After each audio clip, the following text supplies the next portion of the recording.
안녕하십니까. 슈퍼개미 이세무사의 3박자 투자법 강의 시작하겠습니다. 자, 이번 강의는 파트 1 8장 try, 시도하라, 시도하라, 또 시도하라 입니다. 자, 우리 주식시장에서 제일 어려운 단계가 뭘까요?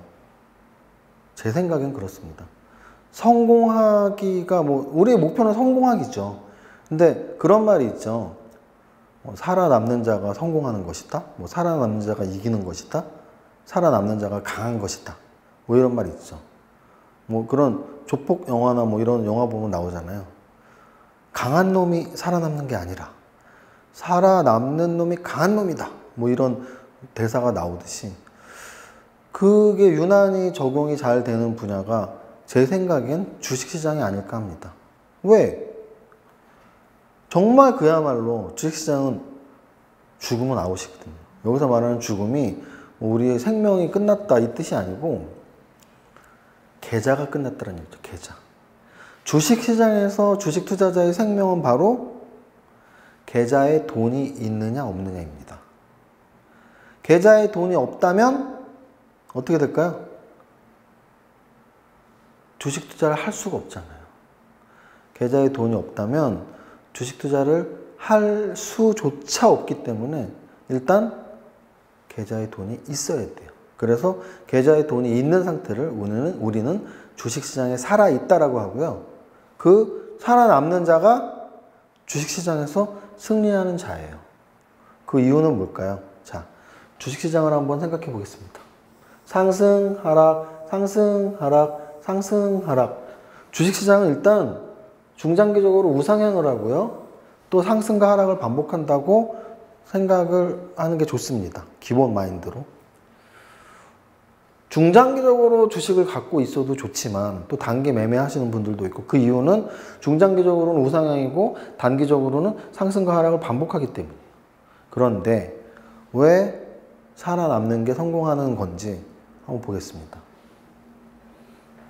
이 시기에 계좌가 빵원이 돼서 아웃될 확률이 높을까요?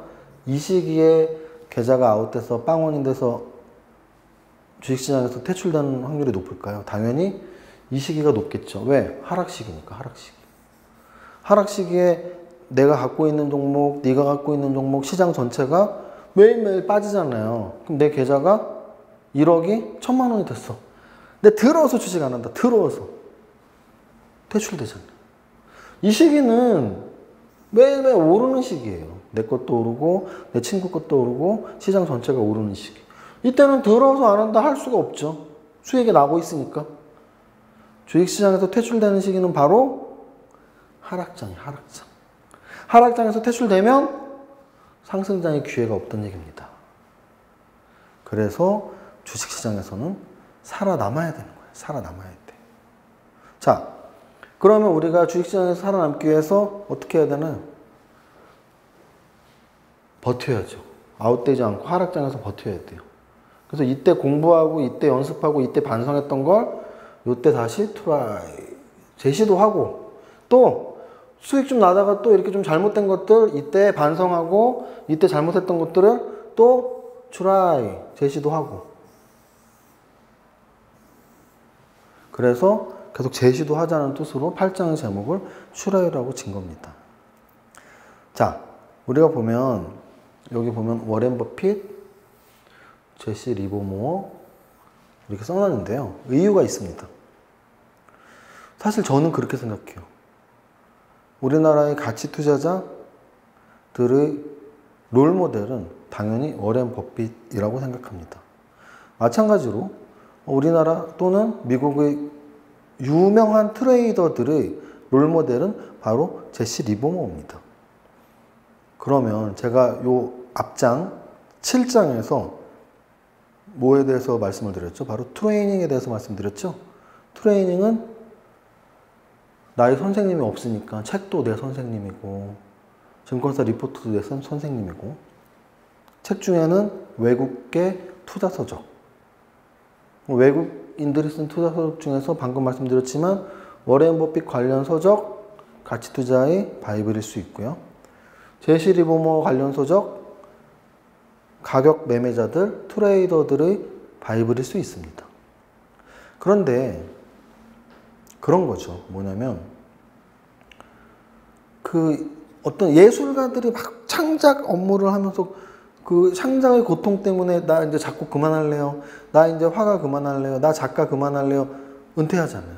마찬가지로 주식 투자자도 사실은 굉장히 힘든 창작의 작업이라고 할 수도 있어요. 왜? 나만의 기법을 개발해야 되고 또 나만의 기법으로 시장에 적응을 시켜봐야 되고 안 되면 그 기법 없애고 다른 기법 또 만들어야 되고 어떻게 보면 주식 투자자는 시인이자 음악가이자 영화 감독이자 연기자이자 창작자예요. 창작의 고통 굉장하다고요. 그렇기 때문에 워렌 버핏을 추종하는 가치 투자자들, 워렌 버핏의 책을 스승님의 책이라고 생각하고 많이 읽었을 것입니다. 읽으면서 좌절을 해봤어야 돼요. 왜? 그 책에서 나온 대로 해도 수익이 안 날 수가 있거든요. 그러면 좌절도 하고 이게 아닌가? 바꿔보기도 하고 또 다른 가치 투자자 서적을 보기도 하고 현명한 투자자도 보기도 하고 피터 린치 책도 보기도 하고 파야죠. 계속 끊임없이 좌절하고 시도하고 이 스승님 말이 좀 잘못된 것 같다? 나한테 안 맞네? 이 스승님은 뭐라 그랬지? 또 마찬가지로 제시 리버모 트레이더인데 역시 트레이더의 롤모델은 제시 리버모야. 어떻게 이 당시에 1920, 30년 때 이런 생각을 했을까? 놀라움의 연속입니다. 그런데 막상 현재 해보려니까 잘 안 맞을 때가 있어요. 뭐가 잘못됐지? 그럼 다른 롤모델을 또 찾아 나가야죠. 다른 유명한 트레이더들 어떻게 생각했고 어떻게 매매했는지 그런 것들을 공부하고 뜬 눈으로 밤새 보고 찾았어 하고 다음날 실제 매매에 적용도 시켜보고 그렇게 늘 좌절도 해보고 시도도 해보자 라는 관점에서 워렌 버핏과 제시 리버모라는 이름을 삼박자 투자법 책에 넣어놨어요. 근데 여기서 죄송합니다. 여기서 약간 뭐라 그럴까 책에 그런 의도로 넣었지만 이거 약간 여담인데요. 이 두 분들의 비교를 좀 한번 해볼게요. 아까 말씀드렸지만 가치 투자자, 추세 매매자, 가격 매매자, 추세 매매자. 살아계시고 이미 돌아가셨고 아직까지 정말 레전드죠. 아마 사후에도 레전드일 확률이 높습니다. 살아있을 때 레전드였고 죽은 이후에도 지금도 레전드. 흡사해요. 그런데 이분은 사실 이분하고 다른 게 있어요. 워렌 버핏은 실패한 적이 없습니다. 처음부터 쭉 편안한 길을 갔습니다. 뭐 깡통이 난 적이 없어요. 워렌 버핏은. 제시 리버모어는 3번의 깡통이 있었습니다. 3번. 3번의 파산이 있었어요. 그래서 제시 리버모어 같은 경우는 마지막 파산을 하고 나서는 그 다음에 큰 돈을 벌었을 땐 일정 금액을 떼어서 다시는 그 금액을 해약하지 못하는 그런 보험금으로 납입을 했다고 합니다. 그럼에도 불구하고 좀 충격적인 얘기인데요. 권총 자살로 생을 마감했습니다. 근데 거기에 대해서는 의견이 분분해요. 주식 실패로 인한 권총 자살인지 아니면 우울증에 의한 권총 자살인지 뭐 약간 의견이 분분하긴 한데 어쨌든 그 과정을 뺀다면 흡사해요. 다 성공한 투자자고 전설이고 근데 살아있는 전설인데 실패를 한 번도 안 한 전설이고 이미 죽은 전설인데 살아있을 때 실패도 2번, 3번을 했고 또 권총 자살로 생을 마감했고 약간 그런 차이가 있습니다. 그래서 어떻게 보면 가치 투자가들이 더 야, 우리가 최고야 이렇게 생각할 수도 있어요. 근데 그건 아니에요. 제가 보기엔 이런 흐름들을 아시고 두 가지 다 공부하는 게 맞다고 이 책에도 강조를 했고 강의 시간에도 강조를 합니다. 이 세상에 아는 게 힘이에요. 특히 주식시장은 너무나 당연한 거 아닌가요? 많이 알수록 힘인 거예요. 그래서 제시 리버모어 책도 열심히 읽어보고 어뢰 모피 책도 읽어보고 그런 관점에서 두 분의 전설 이름을 책에 써놨습니다. 자, 그 다음 재도전의 관건은 자금 관리이다. 이게 무슨 뜻이냐면 지금 이 8장의 제목이 계속 시도하고 재도전하는 거잖아요. 재도전을 한다는 건 아까 말씀드렸듯이 시장 아웃이 되고 나서 재도전하는 게 아니에요. 아웃이 되지 않고 버티다가 조금 장 살아났을 때 요번엔 다시 한번 해볼까? 이게 재도전이지 아웃된 다음에 재도전이 아니에요. 그러면 요 밑에 알렉산더 엘더 3M 이론이라는 걸 써놨는데 3M 이론에 대해서 한번 설명을 드려보겠습니다. 자, 3M은 당연히 세 가지 M으로 되어 있겠죠. 파트 1이 8T 성공 법칙이 바로 8가지 T로 시작하잖아요. 마찬가지로 알렉산더 엘더의 3M은 세 가지 M으로 시작하는 이론입니다. 첫 번째, 메소드. 두 번째, 마인드. 세 번째, 머니. 그래서 알렉산더 엘더의 책을 보면 뭐 시중에 알려진 책으로는 한 3-4권 번역된 걸로 알고 있는데 그 중에 뭐 나의 트레이딩 룸으로 오라, 뭐 심리투자 기법 이런 것들은 굉장히 잘 쓴 책입니다. 근데 그 중에 3M, 메소드, 마인드, 머니를 강조를 해요. 저는 사실 알렉산더 엘더의 책을 처음 봤을 때 약간 쇼킹했어요. 왜? 우리나라 책의 대부분은 여기에 있는 기본적 또는 기술적 우리나라 책은 대부분이 딱 보면 이거 기본적 분석책이구나, 딱 보면 이거 기술적 분석책이구나, 또는 딱 보면 이거 지 잘났다고 쓴 책이구나, 자서전 같은 거. 나는 뭐 돈 2년 동안 5억 벌었다 뭐 이런 책을 써요. 2년 동안 5억 벌어갖고 남을 뭘 가르쳐 줄 게 있다고 책을 씁니까? 그죠?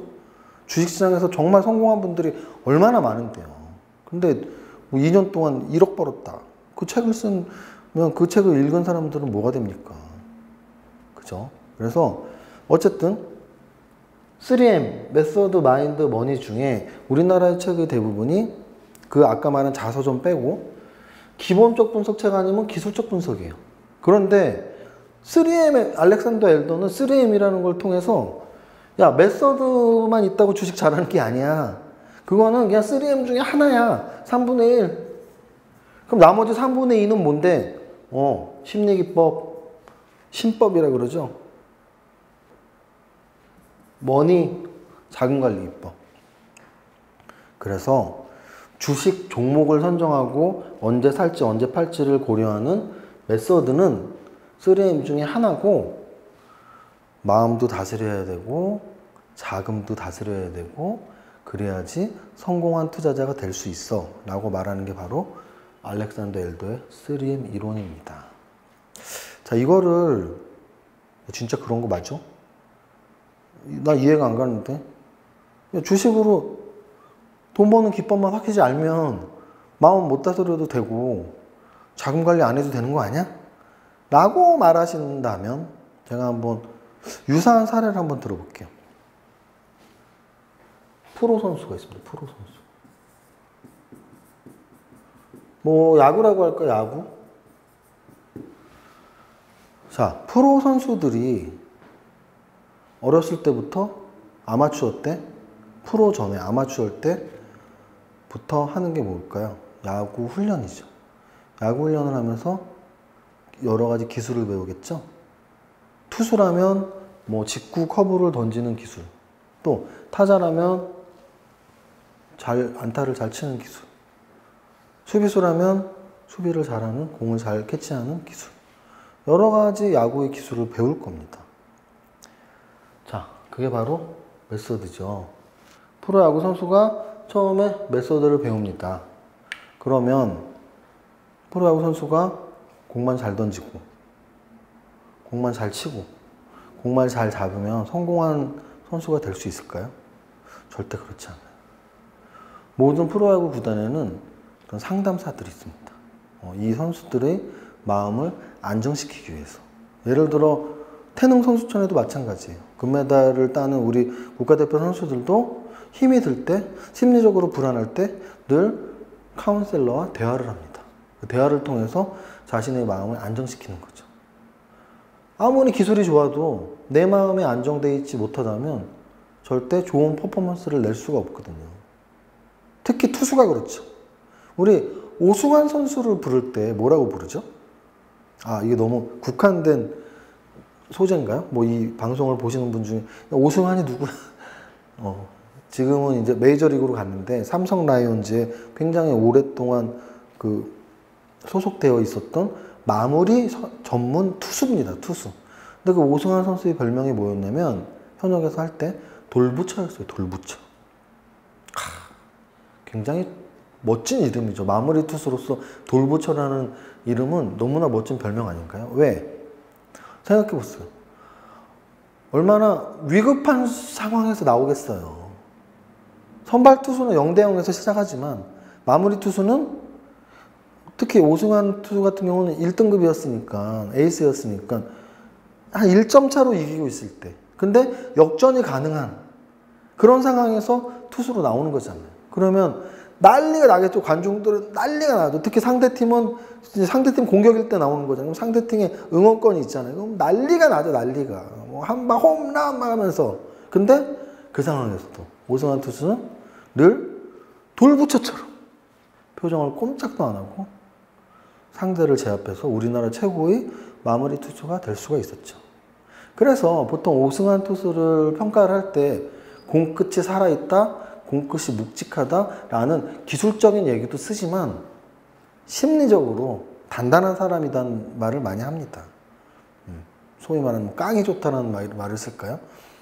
그래서 그 프로야구 선수들도 기술도 중요하지만 마인드, 멘탈이 중요하다는 얘기예요. 우리 보통 뭐 실명을 거론하긴 뭐하지만 뭐 투수 같은 경우는 프로야구 팬들이 그래요. 걔 유리 멘탈이야. 걔는 안 돼. 걔 유리 멘탈이야. 왜? 실력은 좋아요. 근데 큰 경기에 유독 약해. 왜? 관중들이 꽉 차고 부담감 갖고 그럼 평소에 실력이 안 나오는 거죠. 그래서 그게 바로 마인드 관리, 마음 관리예요. 주식시장은 어떨까요? 마찬가지죠. 대표적으로 어떻게 마음 관리가 어떻게 생각을 하면 될까요? 계좌를 처음에는 100만 원으로 했어요. 100만 원으로 할 땐 내 기법이 너무 잘 맞고 마음도 편하고 한 달에 10%씩 수익이 났어요. 근데 생각해 보니까 100만 원으로 10만 원 수익 내봐야 10만 원 너무 조금 아니야? 그래, 1000만 원을 넣자. 1000만 원을 넣으면 100만 원을 벌 거 아니야. 또는 1억을 넣자. 1억을 넣으면 1000만 원을 벌 거 아니야. 그래서 100만 원으로 10만 원 벌던 투자자가 1억으로 매매를 하면 과연 1000만 원을 벌 수 있을까요? 못 법니다. 왜요? 기법이 안 맞았을까요? 아니요. 신법이 안 맞았기 때문이죠. 여러분들 생각해 보세요. 여러분들이 뭐 포카나 고스톱을 쳤다고 생각해 보세요. 돈 엄청 잃었어요. 그 무슨 기술이 아니고 그냥 그때부터 흥분이잖아요. 사람이 흥분하면 지는 거거든요. 마찬가지로 주식 투자도 냉정한 판단을 해야 돼요. 그 냉정한 합리적인 판단이 바로 메소드죠. 근데 마인드는 감정적인 거죠. 얘가 얘를 지배한다면, 마인드가 메소드를 지배한다면 더 이상 메소드는 메소드가 아니에요. 마인드가 통제를 하고 관리를 해서 합리적이고 논리적인 선택을 해서 종목을 선정을 하고 그 종목을 언제 살까, 언제 팔까, 이게 주식시장의 한 흐름인데, 주식 투자의 흐름인데, 그 흐름을 평소에는 잘하다가 팍 마인드가 날아가. 멘탈이 깨졌어요. 그 상황에서는 어떻게 해야 돼요? 원래 같았으면은 5분의 1 분할 매수할 거야. 근데 깨졌어, 멘탈이. 물빵! 한 번에 다 사죠, 물빵. 또 원래 같으면 손절매하고 나와요. 근데 물빵 했는데 계속 빠져? 손 놔버리죠. 왜? 멘탈이 망가졌으니까 합리적인 판단이 나오지 못해요. 그래서 중요한 건 마인드 관리다. 여기서 마인드 관리에서 조금 더 구체적으로 말씀을 드리면 다스려야 될 그게 뭐냐면 탐욕과 공포예요, 공포. 자, 우리는 주식 투자를 하면서 굉장히 그리디하게 막 탐욕스러울 때가 있어요. 또 굉장히 공포심, fear를 느끼기도 하죠. 자, 그래서 우리가 어떤 욕심을 내도 안 되고 무서워하고 공포를 가져도 안 돼요. 어떨 때 욕심을 내죠? 상승장. 우와! 맨날 올라가네. 내일 차 보러 가야겠다. 나 벤츠 사야지, 벤츠. 욕심을 내고 있어. 또 하락장. 매일매일 빠지니까 이제 공포예요. 아, 다 끝났어. 나는 이제 죽어야 돼. 한강물이 찬가? 매일 그런 생각만 해요. 그게 바로 주식시장에서 멘탈이 나간 상태, 탐욕스러운 상태, 공포스러운 상태입니다. 그럼 이 두 가지를 이겨내려면 어떻게 해야 돼요? 신법을 공부해야죠. 신법을 어떻게 공부해요? 마음으로 받아들여야죠. 뭘 받아들여요? 아, 주식이 어렵구나. 내가 주식으로 손실을 볼 수도 있겠구나. 이익을 본다고 나 혼자 잘나서 이익을 본 건 아니구나. 그래서 제가 만들어낸 말이 있습니다. 원래 있는 말이에요. 원래 있는 말인데 탐욕과 공포를 다스리기 위해서 이 말을 명심합니다. 무슨 말? 이것 또한 지나가리라. 책에도 써놨는데요. 탐욕의 순간이 왔을 때도 아니야, 욕심을 버려. 이것 또한 지나갈 테니까. 공포의 순간이 와서 너무 무서워요? 욕심을 버려. 이것 또한 지나갈 테니까. 그래서 이것 또한 지나가리라 마음 이쪽에 하나 갖고 있고 또 주식 참 어렵구나 이쪽에 하나 갖고 있고 그러면 이러한 심리 상태를 극복할 수 있다. 그런데 지금 사실 8장의 핵심은 알렉산더 엘더의 3M 이론 중에 머니잖아요, 머니. 그럼 머니 이제 설명을 이제 본격적인 걸 드리네요. 그럼 머니는 뭔데? 머니가 뭐니 해도 최고지? 뭐 이런 거잖아요. 머니가 뭐니 해도 최고지. 안 웃기나요? 다 웃고 있는 거 보이는데?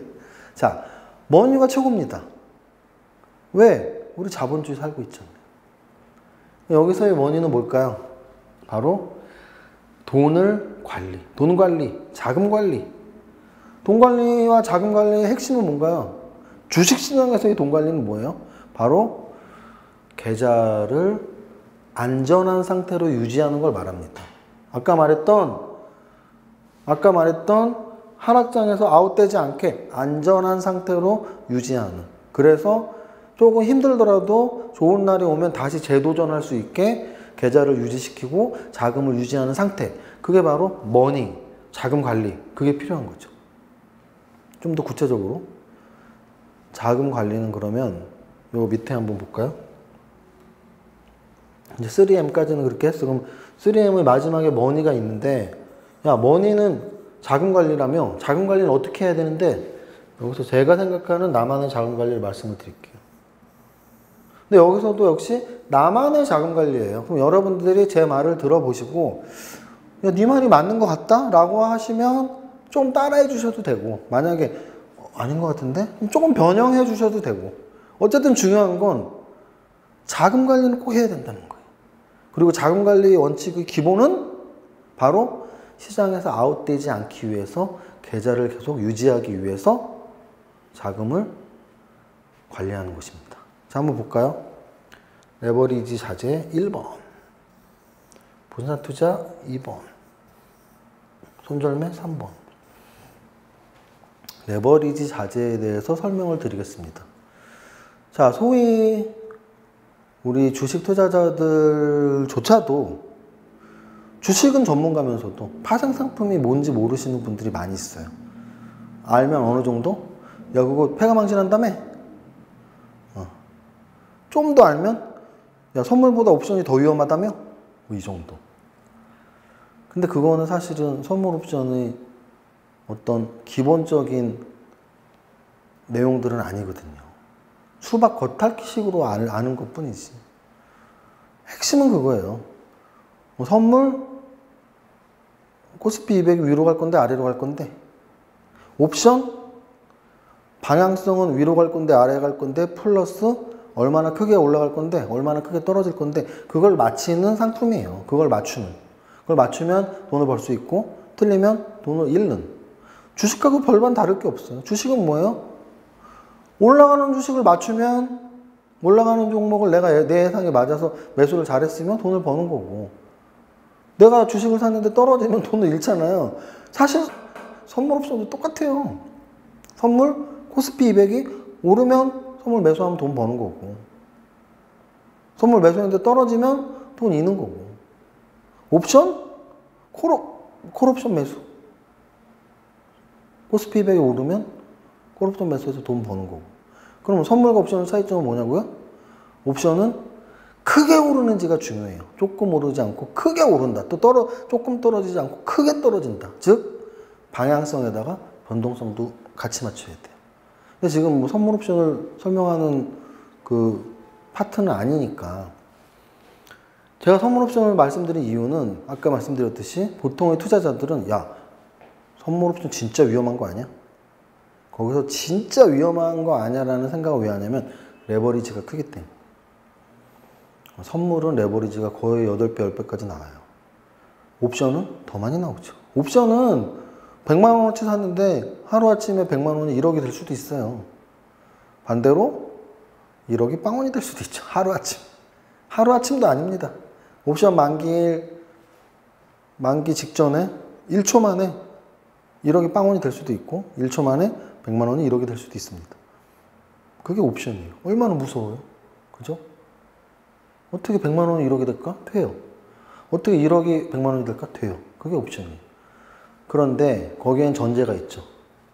그렇게 레버리지를 크게 했을 때라는 전제가 있죠. 내 계좌에 1억이 있는데 1억을 다 그 위험에 노출시키면 1억이 빵원이 될 수도 있지만 1억으로 옵션 매수 100만 원만 하면 되잖아요. 그럼 100만 원만 위험에 노출시킨 거 아닌가요?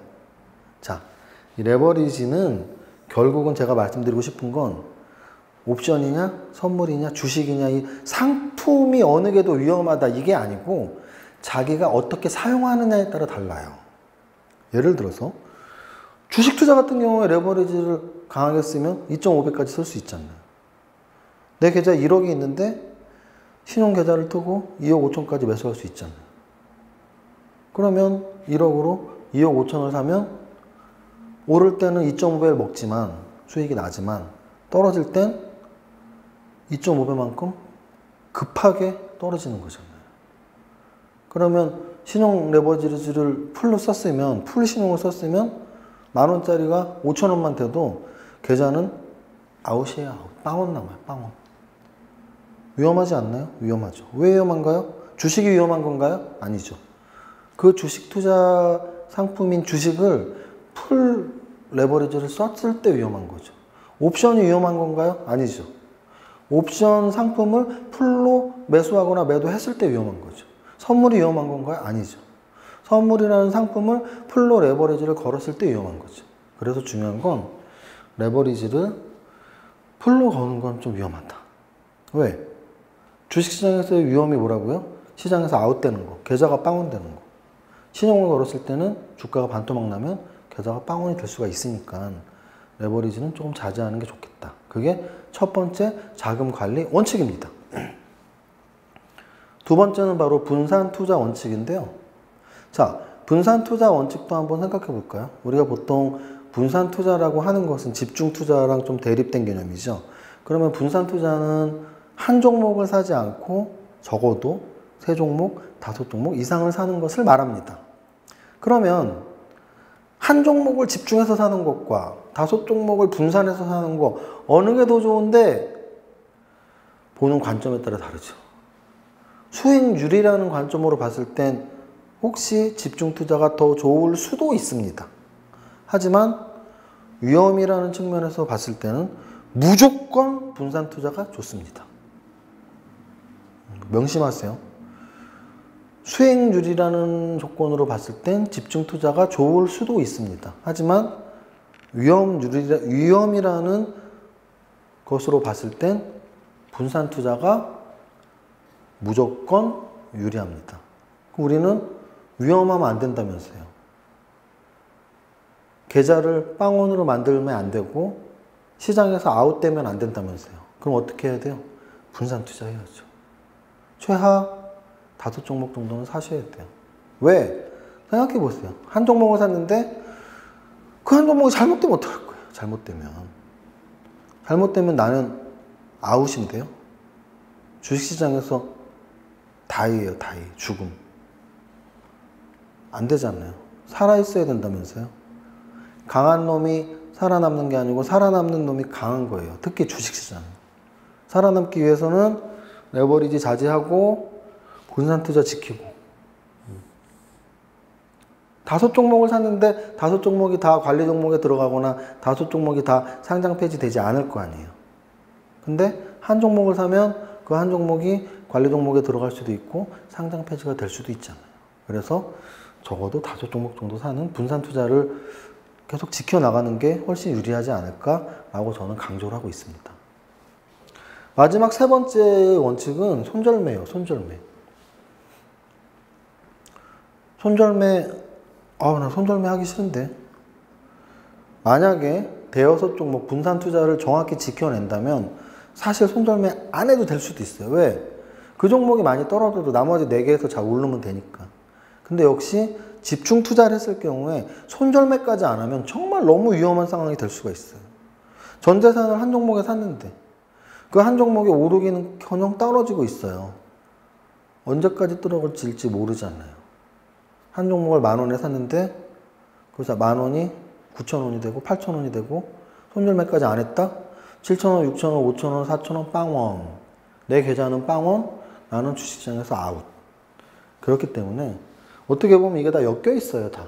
레버리지 좀 자제하고 여러 종목 사고 손절매는 하는 게 더 좋고. 자, 이런 말을 제가 많이 해요. 턱걸이는 20개 하기 위해서 어떻게 해야 돼요? 팔 힘이 좋아야 됩니다. 맞아요. 그런데 이런 대답이 참 재밌는 것 같아요.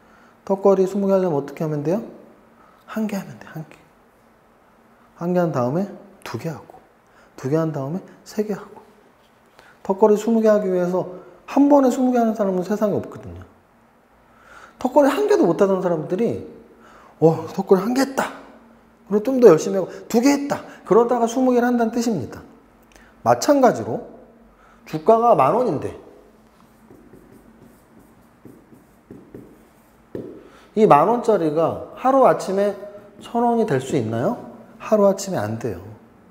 10,000원짜리가 9,000원도 됐다가 또 좀 지나가서 8,000원까지 떨어졌다가 또 떨어져서 7,000원 됐다가 6,000원 됐다가 5,000원 됐다가 4,000원 됐다가 3,000원 됐다가 이렇게 떨어지는 거예요.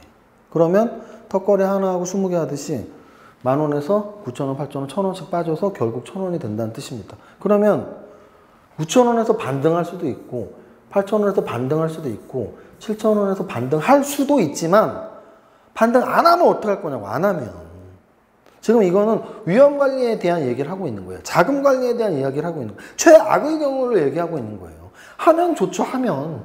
안 하면 어떡할 거냐. 안 하면 나 아웃되는데요. 그러면 살아남기 위해서 실패한 건데요.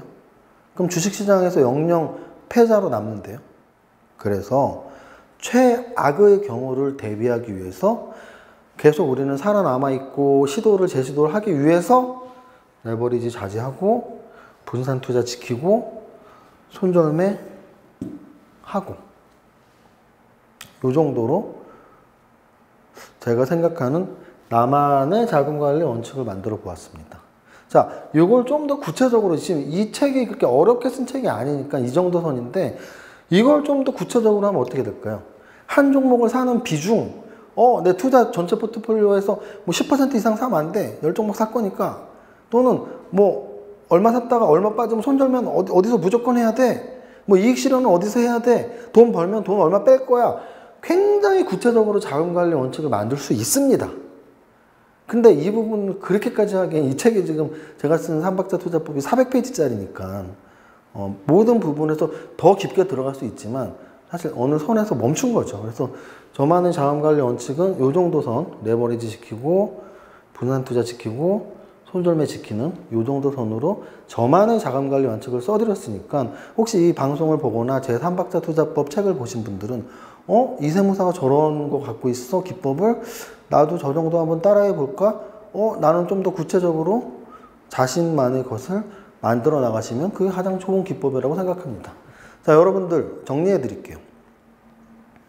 제 책 3박자 투자법은 파트 3가지로 구성이 되어 있습니다. 자, 그 첫 번째 파트가 바로 T로 시작하는 단어 8개를 8단계로 만들어낸 8T 성공 법칙입니다. 그래서 첫 번째 T가 타입이었고요. 마지막 8번째 T가 지금 강의한 트라이입니다.